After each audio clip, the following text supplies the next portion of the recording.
राम राम जी, नमस्कार। देवी media channel पर आपका एक नई वीडियो में बहुत बहुत स्वागत है। 3-4 दिन से सोशल मीडिया पर एक ट्रेंड चल रहा है। अपना क्षेत्र का नजदीक का मांदरी गांव का भाई साहब ने शौर्य चक्र से राष्ट्रपति द्वारा सम्मानित कर जाए। एक दो दिन से भाई साहब भी प्रोग्राम में बिजी होने के कारण नहीं मिल पाया। आज भाई साहब से बातचीत करी, जब बोल कोई दिक्कत को नहीं आ जाओ थे। देखो, देश के लिए अपनी जान दांव पर लगाकर और नक्सलवादियों से लड़कर भाई साहब घायल होने के बाद 3-3.5 घंटा तक लड़ा जाए। और जब राष्ट्रपति द्वारा एक शौर्य चक्र से सम्मानित करेगा, जब अपना क्षेत्र को, माता पिता को, अपना गांव को और शेखावाटी को, झुंझुनू जिला को, पूरा राजस्थान में नाम रोशन करो जाए, तो भाई साहब सबसे पहले तान बहुत बहुत बधाई और धन्यवाद। धन्यवाद साहब, बहुत बहुत धन्यवाद। भाई साहब आप थोड़ा सा पीछा से चलाऊंगा तो जो ये स्टार्टिंग कठा सु है, शुरू में अपनी पढ़ाई लिखाई गांव सु है या बाहर करी? एक्चुअली मेरा जन्म मांदरी गांव में हुआ था और 10th तक की पढ़ाई मैंने मांदरी में ही की है। अपना जो राजकीय माध्यमिक विद्यालय हुआ करता था उस टाइम पे, उसमें मैंने 10th तक की पढ़ाई की है। उसके बाद फिर मैं अंबेडकर हॉस्टल अपना खेतड़ी में चला गया था। वहाँ पे मैंने 12th पास की। बायोलॉजी में एक साथ मेरे पास जो है सब्जेक्ट हुआ करता था। और उसके बाद फिर ग्रेजुएशन करने के लिए मैं चला गया था कोटपुतली से मैंने LBS कॉलेज से ग्रेजुएशन की और उसमें मेरे सब्जेक्ट रहे थे इंग्लिश लिटरेचर, ज्योग्राफी, इकोनॉमिक्स। सब जो थी नौकरी लग गया तो लगभग इससे पहले और भी भर्ती देख लीजिए फर्स्ट चीला। हाँ, अच्छे सवाल है तारो। आज से पहले मैं कई भर्ती देखी, जहाँ अपने कांस्टेबल से लेकर के और लेफ्टिनेंट तक की मैं भर्ती देखता था। इसके बाद मैंने सिविल सर्विस की भी एक बार दिया था पेपर, बट उस टाइम पे बिना तैयारी के, जैसे ग्रेजुएशन कर रहा था उसी टाइम पे मुझे चलते चलते फॉर्म भर दिया, तो उसमें भी ठीक ठाक स्कोर हुआ था। हो सकता है अगले अटेम्प्ट में मैं IAS भी बन सकता था, बट मेरा जो झुकाव था शुरू से यूनिफॉर्म सर्विसेज की तरफ रहा है, तो मुझे उसमें एक अलग ही चार्म नज़र आता था। जब यूनिफॉर्म पहन के जब चलता है कोई अपना जवान, तो एक अलग से दिखता था। वैसे एक बात और पूछना चाहूँगा बीच में, कि पढ़ाई करता करता एक शुरू से जुनून हो जाए, अग्नो कर लागा था। एक कई कारण जो परिवार का मैन को दादाजी लाग रहे हो, पहले का पिताजी को लागे हुए, जब वो कि देखो देखो जाए भाई पीढ़ी दर पीढ़ी चाल तो जाए, या थारू रुचि जी या कोई परिवार में पहले लाग रहे हो कि देखो देख करे? देखो, ये रुचि भी थी और परिवार में भी मेरे दादाजी जो थे वो 2nd वर्ल्ड वार के टाइम पे सैनिक थे वो, और बाद में हालांकि उन्होंने छोड़ दिया था फौज को। अच्छा। लेकिन उनका भी एक मतलब पैतृक कुछ बोल दे तो हम वो भी चलेगा, साथ साथ वो भी उनका भी रहा, उनसे भी प्रभावित था। साथ ही साथ हमारे झुंझुनू डिस्ट्रिक्ट का तो नाम था कि सैनिकों की धरती है, और कहीं ना कहीं वो जो है चीज़ मुझे प्रेरित करती थी कि मैं भी फौज में जाऊं। और साथ ही साथ गांव के भी बहुत सारे लोग जो हमारे भाई हैं, और हमारे चाचा दिल्ली पुलिस में सब इंस्पेक्टर भी हैं, 2 चाचा और एक भाई हमारा जो उस टाइम पे सब इंस्पेक्टर लगा था, तो मैं उनसे भी काफ़ी प्रेरित होता था कि हाँ यार, मुझे भी कुछ करना है। हालांकि उस टाइम पे पारिवारिक कंडीशन मेरी इतनी अच्छी नहीं थी, बट फिर भी मैं मेहनत करता था और उस टारगेट को अचीव करने की बहुत बस अब ये बात पूछना चाहूँगा। देखो, अगर पढ़ाई की टीम के मायने परिवार की हर परिवार की, तो लेकिन कोई परिवार की स्थिति ऐसी हो जाए अगर वो बच्चों तो कामयाब होने के लिए जुनून से, लेकिन परिवार सक्षम को नहीं उन पढ़ाने के लिए, तो परिवार की स्थिति देखकर भी थे कंटिन्यू रखा मेहनत। हाँ, परिवार की स्थिति ऐसी थी, लेकिन माता पिता ने भी सपोर्ट किया। इसके साथ साथ मेरे चाचा जी श्री हरिराम जी, उन्होंने भी उस टाइम पे मुझे काफ़ी सपोर्ट किया, और उन्होंने भी आर्थिक रूप से मेरी मदद की। और आज मैं बड़े गर्व से कह सकता हूँ कि उन्होंने जो सपोर्ट किया उनको भी कहीं ना कहीं अच्छा लगता होगा कि हाँ, मेरा जो भतीजा है इस पोस्ट पे है। तो आर्थिक स्थिति जरूर थोड़ा सा बाधा आपकी डालती है, लेकिन अगर आपके जुनून है और आपकी लगन है, अगर आपकी इच्छा शक्ति है, तो आप उस टारगेट को अचीव कर सकते हैं। क्योंकि आजकल गवर्नमेंट की भी बहुत सारी सुविधाएं चल रखी है। जैसे मेरा उदाहरण आप देख सकते हैं कि मैं डॉक्टर अंबेडकर छात्रावास से पढ़ा 12वीं तक, तो वहाँ पे मुझे सरकार की सुविधाएं मिलती थी। तो उन सुविधाओं को लेकर के मैंने ग्रेजुएशन अपना 12th पास किया। 12th के बाद सरकारी कॉलेज से ही मैंने अपना ग्रेजुएशन किया। तो वहाँ भी थोड़ा बहुत पैसे का घर वालों की सपोर्ट मिल जाता था और थोड़ा सरकार की सुविधाएं मिल जाती थी। तो ऐसा नहीं है कि हम जो है ये बोल सके कि हमारा किसी प्रकार का बैकग्राउंड कमज़ोर है तो हम आगे नहीं बढ़ सकते। बस अब जो CRPF में थे, जो उनके रैकअप करे, सीआरपीएफ में मैं वैसे यूपीएससी बैच मेरा 2008 का है, बट मैंने 15 मई 2010 को ज्वाइन किया था as a assistant commandant, direct. Direct officer था। भाई साहब स्टार्टिंग में ट्रेनिंग कौन सी जगह आई?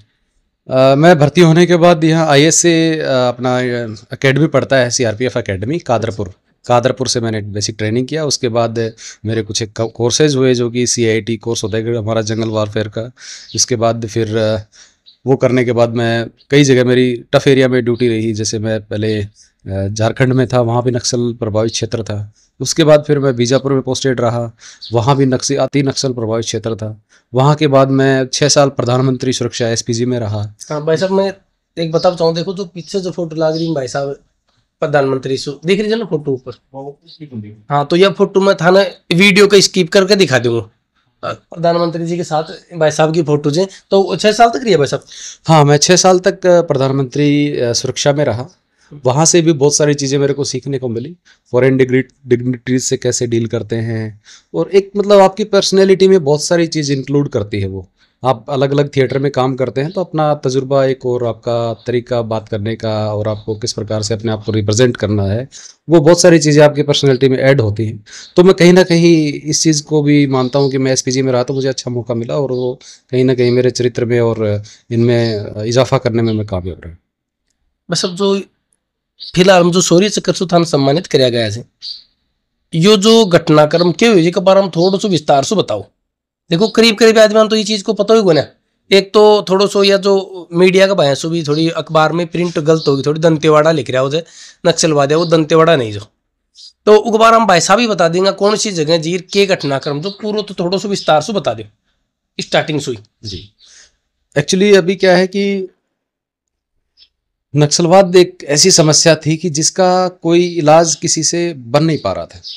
तो हमारे अभी जो आदरणीय प्रधानमंत्री श्री नरेंद्र मोदी हैं और अमित शाह जी का एक मिशन है कि 2026 मार्च तक जो है हम नक्सलवाद को जड़ से उखाड़ फेंकेंगे। उसी क्रम में सीआरपीएफ को बड़ी जिम्मेदारी मिली हुई है कि हम चूँकि सीआरपीएफ एक इंटरनल सिक्योरिटी का सबसे बड़ा रोल प्ले करता है और बहुत सारे अचीवमेंट भी दिए हैं, और डायरेक्ट 1-to-1 भी नक्सलियों के साथ में सीआरपीएफ का हुआ है। तो कहीं ना कहीं सीआरपीएफ ने अपने पुराने जो इनकाउंटर्स हैं और पुरानी मुठभेड़ है उनसे बहुत कुछ सीखा है और अपने आप में बहुत सारी चीज़ें इम्प्रूव की हैं। और उसी को देखते हुए हम लोग फॉरवर्ड ऑपरेटिंग बेस स्टेब्लिश करने के लिए गए थे, जो कि सुदूर नक्सल प्रभावित इलाका हुआ है। सुकमा डिस्ट्रिक्ट का जगरगुंडा थाने के अंतर्गत एक क्षेत्र आता है टेकलगुड़ियम गांव, जहां पे 2021 में भी एक घटना हुई थी जिसमें बहुत सारे हमारे सैनिक अपनी प्राण न्यौछावर किए थे उन्होंने।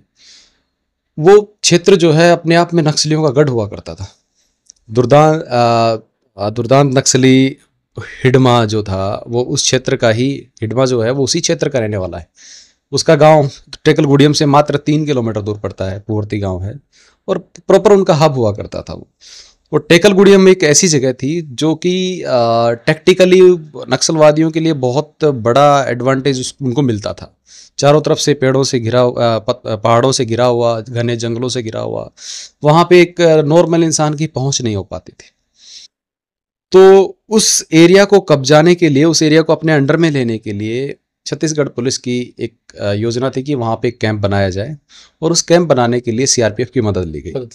सीआरपीएफ, चूँकि सीआरपीएफ स्पेशलाइज्ड फोर्स है और उसका जो कोबरा विंग है वो तो बहुत ही जंगल वारफेयर में अपने आप में निपुण है, तो मैं कोबरा का ही पार्ट हूँ। 201 बटालियन मेरी जो है कोबरा, उस बड़ा अच्छा काम किया उन्होंने, उसी बटालियन में मैं था। तो 201 को जिम्मेदारी मिली थी कि आप आउटर कोर्डन लगाएंगे उस एरिया का। जो कैंप बनता है स्टार्टिंग में, उसमें क्या होता है कि बेसिकली बीच का जो कैंप साइट एरिया होता है उससे 500-600 मीटर दूर तक जो है चारों तरफ से उसको फौज घेर लेती है। उसके बाद जो है कैंप की स्टेब्लिशमेंट किया जाता है, जिसमें कि बोरवेल है, आपके बैरक्स बनने हैं, आपके मोर्चे बनने हैं, आपके जवानों के रहने की सुविधाएं, जितने भी सारे कुछ है, एक प्रकार से एक गाँव बसाया जाता है। तो वो चीज़ वहाँ पे इस्टेब्लिश करने के लिए हम गए थे। आउटर कोर्डन की जिम्मेदारी हमारी थी। तो हम आउटर कोर्डन एरिया में पहुँचे ही थे कि तभी नक्सलियों को पहले से भनक लग गई। भनक क्या, वो पूरी तैयारी में थे और वो तो उनका गढ़ हुआ करता था, तो उनको न्यूज़पेपर में भी कहीं से कहीं मिल ही जाता है कोई ना कोई सूचना कि इस जगह पे कैंप लगने वाला है। तो वो लोग पूरी तरह से तैयार थे कि फोर्स जब आएगी तो हम उनको किसी तरीके से यहाँ से भगा देंगे और इस जगह पे कैंप लगाना ही नहीं देंगे।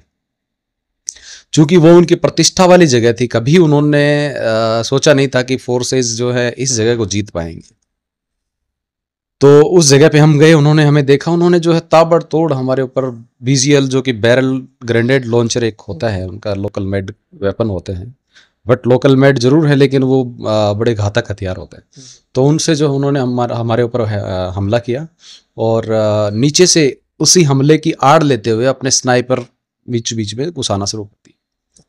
जो नक्सली जो है स्नाइपर होते हैं जो कि दूर से टारगेट करते हैं अपने फोर्सेस को, वो लोग जो है घुस करके पोजीशन ले लिया।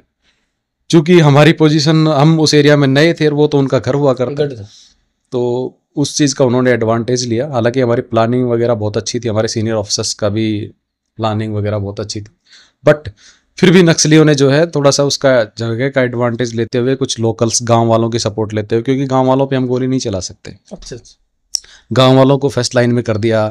उसके बाद वो जो है आगे गांव वालों के पीछे पीछे जो है सब आ रहे हैं आड़ लेते हुए, तो उस चीज़ का फ़ायदा उठा करके वो लोग हमारे ऊपर ताबड़तोड़ फायरिंग किया। हमने भी उसका अच्छे से जवाब दिया और स्टार्टिंग के ही उनका जो अटैक था उसको बड़ा हमने विफल सा किया, लेकिन उनको बाद में पता चल गया था कुछ एरिया जो है वो खाली छूटा हुआ है, तो उस एरिया से उन्होंने हमें घेरना शुरू कर दिया। और फिर जो है घेरना शुरू किया तो हमने हमारे पास एक हथियार होता है CGRL, बड़ा अच्छा हथियार है जंगल वारफेयर का। तो मैंने 4-5 बम जो है अपने एक हेड कांस्टेबल थे विवेकानंद जी, उनसे मैंने उनके पास खड़ा होकर के और वो हथियार से उनको पास मैंने 4-5 बम मैंने फायर करवाए। उसके बाद उनमें तगड़ी हलचल मच गई और उनमें मतलब रोने की और चीखने चिल्लाने की आवाज़ आनी शुरू हो गई। जगह छोड़ने की, हाँ, ऐसा लग रहा था कि वो बैकफुट पे जा रहे हैं। तो बैकफुट पे जा भी रहे थे। उसके बाद उन्होंने पता नहीं कैसे वो बड़ा PLGA बटालियन अपने आप में बड़ी एक वो है, नक्सल का मेन स्ट्राइक फोर्स माना, जैसे कोबरा है उसी तरीके से वो उनका भी एक PLGA जो है बड़ा जंगल वारफेयर में निपुण एक दस्ता है।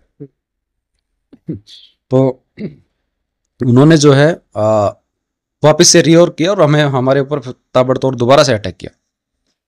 अब वो चूंकि वो जगह खाली हो गई थी और हम जो है नीचे दबी हुई जमीन में थे, तो उन्होंने हमें घेर करके और कोशिश किया कि हमारी एक पार्टी को तोड़ दिया जाए और इसको ज़्यादा से ज़्यादा नुकसान पहुंचा दिया।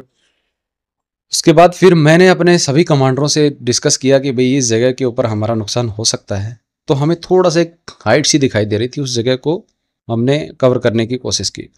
तो उसी दौरान हम कवर कर रहे थे, तभी एक BGL आके मेरे सिर पे गिरा और वो ब्लास्ट हुआ।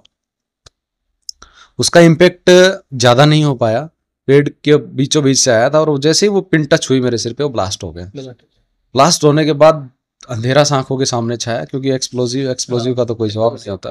तो फिर कुछ देर के लिए तो मैं बड़ा स्तब्ध सा हो गया और बड़ा शौक में रहा, बट तुरंत ही मैंने अपने आप को संभाला, पटका बांधा और खून को रोका और फिर उसके बाद मैंने उस पोजीशन जो मैंने टारगेट चूज किया था उस टारगेट की तरफ मैं गया, चलता चला गया।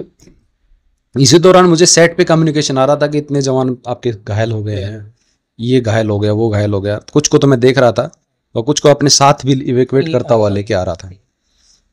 तो उसी इवैक्यूएशन के दौरान एक जवान मुझे बोला कि साहब मेरे को छोड़ के चले जाइए, आपकी भी जान खतरे में आ जाएगी। मैंने कहा बिल्कुल नहीं छोड़ूंगा तेरे को, मैं मेरे जवान को मैं ऐसे नहीं छोड़ सकता, जब तक वो सुरक्षित जगह पे आपको नहीं ले जाऊंगा तब तक मैं नहीं छोड़ सकता।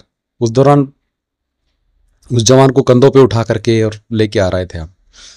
इसी दौरान ये BGL उसके बाद फटा था। फिर मैं उसको साथ लेके गया। फटने के बाद भी मेरा इतना ध्यान था कि हाँ कि मेरे जो लड़के हैं वो कहाँ हैं, मेरे कमांडोज कहाँ हैं। उनको लेते हुए मैं एक सुरक्षित जगह की तरफ बढ़ा। उसी सुरक्षित जगह की तरफ बढ़ते टाइम पे और भी बहुत सारे लोगों के सिलेंडर लगे, तो हम तकरीबन 22 आदमी उसमें घायल हुए थे, इंक्लूडिंग मी। तो घायल जवानों को लेकर के मैं एक जगह पे सुरक्षित जगह पे जाकर के और उसका मुकाबला कर रहा था, तभी मेरे एक राजेश पांचाल जो डिप्टी सहायक कमांडेंट, उनके हाथ में भी गोली लगी। उन्होंने बोला सर मेरे हाथ में गोली लगी, मैं क्या करूं। बड़ी बहादुरी से लड़ रहे थे वो। उन्होंने मुझे दिखाया, हाथ थोड़ा सा दूर थे मेरे से। मैंने कहा कोई बात नहीं पांचाल, मैं फर्स्ट एडर मेरे पास है, मैं तेरे को भेजता हूँ उसके पास। उसको फर्स्ट एड दे के और उसको कंटिन्यू करवाया फाइट। लड़ते रहे हम लोग, लेकिन हमला इतना भयानक था कि नक्सली वो मतलब उनकी क्या बोलते नाक का सवाल था, वो उस जगह को नहीं छोड़ना चाह रहे थे। लेकिन फिर भी हम लोगों ने कंटिन्यू रखा लड़ाई। और हमारी जो सपोर्टिंग टीम थी, 2 कंपनियां और थी हमारी, वो चूंकि उनके ऊपर भी फायर आ रहा था तो वो उस जगह को छोड़ नहीं पा रहे थे। उस जगह को नहीं छोड़ पा रहे थे, उसका नुकसान ये था कि हमें वो सपोर्ट भी नहीं कर पा रहे थे। तो काफ़ी देर तक लड़ाई चलती रही। उसके बाद फिर एक डीआरजी का कंपोनेंट, जो कि वहाँ की लोकल पुलिस है छत्तीसगढ़ की, अच्छा। उसका कंपोनेंट दिखाई दिया। एक हमारे पास एक वैप व्हीकल है जो कि आर्म्ड व्हीकल है और उस पर एलएमजी लगी हुई, तो वो व्हीकल भी आया तो नक्सलियों में थोड़ा सा खौफ आया कि ये व्हीकल इनकी सपोर्ट में आ गया। तो उसके बाद थोड़ा थोड़ा उन्होंने रिट्रीट करना शुरू किया। बट अब वो व्हीकल भी, ड्राइवर भी नया, और उनको जगह का पता नहीं, कहाँ जाएं, क्या किस जगह पे जाएं, तो वो भी बड़ा इवैक्यूएशन करने में थोड़ी सी दिक्कत हो रही थी। तो 1-2 जवानों को गोली लगी हुई है, वो बोल रहा है सर मेरे गोली लगी। मैंने कहा चुपचाप लेटे रहो, मैं तेरे को जो है बिल्कुल मरने नहीं दूंगा। मैंने उसको लेटा के रखा, भाई तो चिल्ला मत और उठने की कोशिश मत करना, नहीं तो कहीं ना कहीं तेरे को गोली लग सकती। वेंकटेश नाम उस जवान का था। वेंकटेश ने भी मेरी बात मानी और वो भी बड़ी दिलेरी से जो है बिल्कुल अपने अपने आप को कंट्रोल रखते हुए चुपचाप लेटा रहा। थोड़ी देर बाद थोड़ी थोड़ी गोलियों की वो कम हुई, जो डेंसिटी थी। उसके बाद फिर मैंने सोचा कि अब वैप तो एक बार तो इवैक्यूएशन कर चुका था, उसमें बहुत सारे लोग जो हमारे राजेश पांचाल के साथ में निकल चुके थे। लेकिन बाद में अब मैं वहां से निकल नहीं पा रहा था, क्योंकि मुझे निकल नहीं पा रहा था, मतलब मैं निकलना ही नहीं चाह रहा था वहां से, क्योंकि जवान मेरे अगर घायल हैं, मैं उनको छोड़ के कैसे चला जाऊं। हमने ऐसा नहीं सीखा था और मेरा विवेक मुझे बिल्कुल भी इजाजत नहीं दे रहा था कि मैं इनको छोड़ के जाऊं। तो फिर मैंने जो है अपने आप से डिसीजन लिया कि अब धीरे धीरे हम जो है कवर फायर करते हुए और एफओबी एरिया जहाँ पे हमारा डॉक्टर टीम आ रखी थी उसकी तरफ चलते हैं। गोलियां चल रही थी, उसमें कई लड़के जो है बड़े बहादुरी से आगे भी आए साथ के लिए। कई जो लड़के थे हमारे साथ आए और कईयों को मुझे मोटिवेट करना पड़ा कि आइए चलते हैं साथ में, इसको मैं उठाता हूँ। जिस साइड से गोलियां आ रही थी उस साइड से मैं खुद अपने साइड में रहा। एक लड़के को साथ लिया और मनोज नाथ, जिसके पैर फ्रैक्चर हो रखा था बीजीएल फट्टे से, उसको बीच में उठा करके जिस साइड से गोलियां आ रही थी उस साइड पे मैं होते हुए हम टारगेट बना करके एक पेड़, उस पेड़ तक जाएंगे, उसके बाद दूसरा पेड़ चूज करेंगे। ऐसे करते हम आगे बढ़े। और आपका भी सिर फट रहा था? मेरा भी सिर फटा हुआ था उस टाइम। हालांकि सिर की चोट में क्या होता है कि आपकी स्किन थोड़ी पतली होती है, तो ब्लड जितना निकलना था, बाद में मुझे महसूस हो गया था कि ब्लड तो निकल चुका है जितना निकलना था, अब कुछ नहीं होना मुझे। तो फिर मेरे अंदर हिम्मत सी आ गई कि हाँ अब मैं अब लड़कों को बचा लूंगा और मैं भी कुछ कर सकता हूँ। तब मुझे हिम्मत आई और मैं उनको लेकर के, और ब्लड, हालांकि थोड़ी बहुत ब्लीडिंग तो थी, पूरा मुंह पे ब्लीडिंग थी और पूरा गीला हो रखा था शरीर। उसके बाद उसको उठाया, एक पेड़ पे गए, दूसरे पेड़ को लेते हुए, गोलियों की आवाज भी आ रही थी। अब बीच में जाए, टप पेड़ की तरफ जाए और उसके पेड़ के नीचे बिल्कुल गिर जाए ऐसे, ये कहीं गोली ना लग जाए। ऐसे करते करते हम पहुंचे वहां पे। वहां पे डीआईजी सर भी थे। डीआईजी सर ने मुझे देखा, अरे लखवीर ये क्या हुआ? मैंने कहा सर कुछ नहीं सर, मेरे लड़कों को भी लगी, हमने नक्सलियों को खूब मारा है।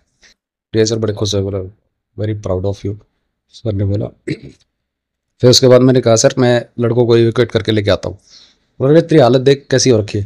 लेकिन मन नहीं रुक रहा, लेकिन मेरा मन नहीं मान रहा था कि मैं अब ऐसे नहीं जाऊंगा, जब तक मैं लड़कों को नहीं निकाल लूंगा तब तक नहीं जाऊंगा। सर थोड़ा इधर उधर हुए, मैं दोबारा से व्हीकल में बैठा और इवैक्यूएशन के लिए निकल पड़ा।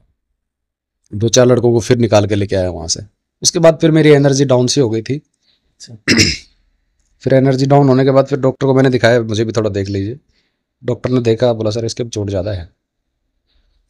फिर डीआई सर बोले कि आप चले जाओ। मैंने कहा सर अभी तक नहीं जाऊंगा जब तक मुझे क्लियर नहीं मिल जाता कि मेरे कितने जवान अभी सुरक्षित हैं, कितने जवान मेरे क्या घायल हैं, कौन कौन। हालांकि 2 लोगों का मुझे पता चल गया था कि 2 लोग शहीद हो गए हैं। उन शहीदों के परिवारों के प्रति भी मेरी संवेदना है और हमेशा सीआरपीएफ उनको याद रखेगी। तो राजस्थान का था बार 2 लड़के थे, एक तमिलनाडु का था और एक मध्य प्रदेश का, श्री पवन कुमार और एक देवंशी करके 2 लड़के थे। पवन कुमार और देवंशी बड़े बहादुरी से लड़ते हुए शहीद हो गए। इसके अलावा शहीदों के अलावा 22 लोग घायल थे, मैं भी शामिल था। सभी घायलों को प्राथमिक उपचार दिया गया। उसके बाद फिर मैंने इंश्योर किया कि बहुत सारा एम्यूनेशन खर्च हो गया था हमारा। अब उस दौरान मुझे लगने लग गया कहीं दोबारा अटैक हो गया तो क्या होगा। अब मैं अकेला अधिकारी था कि जो उस एरिया में पहुंच गया था जहाँ पे एम्यूनेशन था। तो मैंने टीमों को कोऑर्डिनेट किया फटाफट, और उसी घायल अवस्था में ही मेरा सेंस काम कर रहा था। मैंने जो है बोला कि फटाफट एम्यूनेशन लोड करो, तुरंत जो है सभी टीमों के पास पहुंचा के आओ। एम्यूनेशन पहुंचाया, फिर उसके बाद सब चीज़ें क्लियर हो गई, तब मैंने बोला कि अब मैं जो है अपने जो नेक्स्ट कमांडर था उनको ट्रूप्स को हैंड ओवर करके फिर मैंने निकल। तो आपको इलाज कितना दिन तक चले? एक्चुअली मेरा इलाज, एक तो जिस दिन इनकाउंटर हुआ उस दिन शाम को मुझे वहाँ का एक फील्ड हॉस्पिटल हमारा बासागुड़ा, वहाँ पे लेके गए। उसके बाद मुझे जगदलपुर लाया गया, बीजापुर लाया गया पहले। बीजापुर में सिटी स्कैन की फैसिलिटी नहीं थी, तो फिर मुझे जगदलपुर में लाया गया। जगदलपुर में मैं 1 सप्ताह तक एडमिट रहा था। 1 सप्ताह तक। तो वैसे इको शौर्य चक्र से सम्मानित कर इस चीज को थान कब पता लगा? ये तो उसी टाइम पता चल गया था कि डीआई सर ने और एसपी वहाँ के थे, उन्होंने बोला कि आपने बहुत अच्छा काम किया है और रिकॉग्निशन आपको पक्का मिलेगा इस चीज़ का। तो हमें लग गया था कहीं ना कहीं जो है कुछ ना कुछ मिलने वाला। तो अलग ही खुशी फील हुई। हाँ, उस टाइम पे दुख था कि हमारे 2 जवान शहीद हो गए हैं, लेकिन लड़ाई है, लड़ाई में तो जो शहीद होता है वो बड़ी खुशकिस्मत लोग होते हैं कि उनका खून जो है देश के काम आता है। और बहुत सारे घायल भी हुए थे, घायलों का भी खून उस जगह पे अभी भी है। तो ये तो खुशनसीबी की बात थी और लग गया था कि हाँ कुछ ना कुछ मिलेगा। बट थोड़ा सा उस टाइम तो बड़ी खुशी नहीं थी, क्योंकि हमारे जवानों का जाने का बस अब कई बार की जगह फौजी छुट्टी आओ गाँव को मायने कोई सी भी डिपार्टमेंट पोस्ट पर हो जाए, पुलिस में हो, तो वो गाँव को मायने युवाओं को प्रेरित करें भाई देश के लिए सेवा करो, पढ़ाई करो, पढ़ो, तैयारी करो। तो आप भी आपका युवा जब कभी तैयारी करता है मिले या उन्हें प्रेरित करो? यस, मैं एसपीजी में जो था उस टाइम पे क्या है कि शरीर को फिट रखना हमारी जिम्मेदारी होती थी। और तो मैं यहाँ गांव में आता था तो ये 2-3 किलोमीटर 4 किलोमीटर में डेली दौड़ता था। गांव के लोग भी बोलते थे यार अब तो छोड़ दे, लगे। मैंने कहा नहीं, मैं अभी भी ऐसा करना चाहता हूँ और शरीर को फिट रहे तो अच्छा लगता है। तो मैं युवाओं से यही कहना चाहूँगा कि आप फिट रहिए और जो गलत आदतें हैं वो छोड़िए। और इनको मैं तो हमेशा मोटिवेट करता हूँ कि आप लोग कुछ करके जाओगे तो। दूसरा, मैं इस काबिल बना, मुझे जो है सूर्य चक्र मिला, तो हो सकता है बहुत सारे लोग इससे इंस्पायर होंगे। बस अब आपको चित्र थोड़ा सो एक मैं सोशल मीडिया पर आपको 2-4 दिन से पोस्ट लगातार वायरल हो रही है। एक आपका क्षेत्र नहीं हो, गांव का नाम थोड़ा ऐसा हो गया, गांव का नाम नहीं जान पा रहे, तो एक ऊपर क्या बताओ, नजदीक का 2-3 गांव का नाम बता दे जो कोई भाई जाए बहुत सारे पे कमेंट आ जाए मांदरी कटे से। मांदरी गांव एक्चुअली अरावली की तलहटी में बसा हुआ बड़ा सुंदर सा गांव है एक। और इसके चारों तरफ एक साइड में आप देखोगे तो नालपुर है, दूसरी साइड में गोरीर, दूधवा, ककराय, मांदरी, ककराय, रमवा और रोजड़ा, बिसा, ये इनके बीच में हमारा गांव पड़ता है। और हो सकता है बहुत सारे लोग इसके बीच से ट्रैवल भी करते होंगे, क्योंकि नालपुर से लेकर के कोपर तक का एक शॉर्ट रास्ता पड़ता है। बिल्कुल। तो मैं उनसे यही कहना चाहूंगा, आते हैं तो कभी आप इस रूट से जाएंगे तो जरूर पता चलेगा आपको। और दूसरी बात भाई मैं बता दूं, देखो खुशी की बात तो याद है पहली बार कोई मांदरी गांव सु देखो गांव हाईलाइट कब हुआ कर जाए, गांव में कोई या तो कोई बड़ो कांड जब हुआ कर जाए, या कोई देश के लिए कोई भाई अपना बलिदान दे, या कोई शौर्य चक्र मिले, कोई सेना मेडल मिले, तब वो गांव को पता लग गया करते भाई क्षेत्र को आदमी भाई फलानी जगह यो गांव बैठे। तो वैसा अब जब यह तिरंगा यात्रा निकाली, धर्म मान सम्मान करोगे, तो शेकवा टीम जब प्रवेश कर थे हरियाणा बॉर्डर से आया, तो किसी के फील हुआ था? शेखावाटी का एक अलग ही जज्बा है, जुनून है। और फौज तो यहाँ के कण कण में फौजी बसा है। और इस मिट्टी की जो है यही खासियत है कि कभी पीछे हटना नहीं सीखा यहाँ के लोगों ने। वैसे भी एक बात और तुम भी बताए थोड़ी सी, अगर राजस्थान हिंदुस्तान में कतई भी कोई आईडी ब्लास्ट हो, पहलगाम हमलो हो, जो पहले पुलवामा हमलो हो, कोई भी हमलो हो, चाहे कोई आतंकवाद नक्सलवादी हमलो हो, तो मैंने राजस्थान का एक जवान, एक 2 जवान को, 2 भी होगा तो एक राजस्थान का जवान को ना होगा, मैंने एक झुंझुनू जिला को अवश्य मिला को एक ऊपर की खबर बचाओगा। इसका एक बहुत बड़ा रीजन ये है क्योंकि हमारे लोग कभी पीछे नहीं हटते। और जो लड़ाई में, तो देखो मैंने आपको पहले भी बताया एक लाइन में कि लड़ाई में कोई प्रसाद तो बढ़ नहीं रहा होता है, गोलियां चल रही होती। जो लोग आगे जाएंगे, जो कमांडो हमारा सैनिक जो है हमारा क्षेत्र का कोशिश करता है कि मैं आगे जाऊं, तो वो आगे जाते हैं तो हो सकता है कभी कभी दुश्मन की गोली का शिकार हो जाते हैं। अपने प्राणों की आहुति देने में हमें कोई कोताही नहीं बरतते हमारे सैनिक। तो मैं यही कहना चाहूँगा कि जो लोग मेहनत करते हैं तो शहीद भी होते हैं। बिल्कुल सही। तो भाई साहब 10 मिनट 15 मिनट को माने टाइम दिया, भाई साहब को दिल की गहराई से बहुत बहुत धन्यवाद। तो भाई साहब युवाओं के प्रेरित कर पहुंचाओ, जो थारे वीडियो देखकर तुम सीख पहुंचाओ। सबसे पहले तो मैं आप सभी को बोलूँगा कि देश सेवा सर्वोपरि है। और अगर हमारा खून और हमारी हमारी ज़िंदगी देश के काम आ सके, तो इससे बड़ा सौभाग्य किसी भी आदमी का नहीं हो सकता। और युवा होने का मतलब तो ये है कि आप देश के लिए कुछ भी कर सकते हैं। तो एक आपके अंदर जो एनर्जी है उसको किसी पॉजिटिव डायरेक्शन में अगर आपको डालना है तो आप फोर्स में जा सकते हैं। हो सकता है बहुत सारी और भी क्षेत्र होते हैं, सभी क्षेत्रों का अपना अपना अलग रोल है और उनका अलग अलग महत्व है। तो मैं यही कहना चाहूँगा, टारगेट आप चूज करिए, टारगेट के पीछे मेहनत करिए और सपने हमेशा खुली आंखों से लीजिए। सोए हो बंद आंखों से सपने लेना एक अलग चीज़ है, और खुली आंखों से सपने लेंगे तो जरूर आपको सफलता मिलेगी। बहुत बहुत धन्यवाद। राम राम साहब।